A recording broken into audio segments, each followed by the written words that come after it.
यह कहानी ऐसे योद्धा की है जिसे लोग दानवीर कर्ण के नाम से जानते हैं। कर्ण पांडवों में सबसे बड़े थे और इस बात का पता सिर्फ माता कुंती को ही था। कर्ण का जन्म कुंती के विवाह से पहले ही हो गया था, इसलिए लोकलाज के डर से कुंती ने कर्ण को छोड़ दिया था।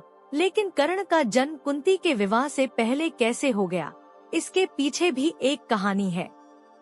बात उस समय की है जब कुंती का विवाह नहीं हुआ था और वह सिर्फ राजकुमारी थी।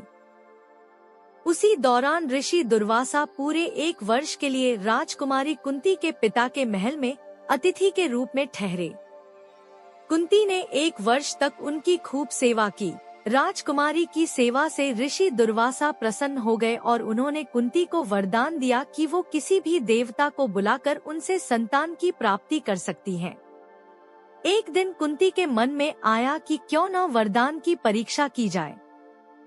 ऐसा सोचकर उन्होंने सूर्य देव की प्रार्थना करके उन्हें बुला लिया। सूर्य देव के आने और वरदान के प्रभाव से कुंती विवाह के पूर्व ही गर्भवती हो गई। कुछ समय बाद उन्होंने एक पुत्र को जन्म दिया जो सूर्य देव के समान ही प्रभावशाली था।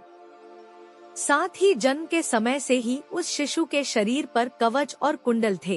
कुंवारी अवस्था में पुत्र की प्राप्ति के कारण लोकलाज के डर से कुंती ने उसे एक डिब्बे में बंद करके नदी में बहा दिया। बक्सा एक सारथी और उसकी पत्नी को मिला जिनकी कोई संतान नहीं थी।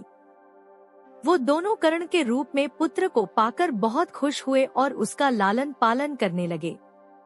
यही सूर्य पुत्र आगे चलकर दानवीर कर्ण कहलाए और कई वर्षों बाद कुरुक्षेत्र के युद्ध में 5 पांडवों के सामने वह एक शक्तिशाली योद्धा के रूप में खड़े रहे।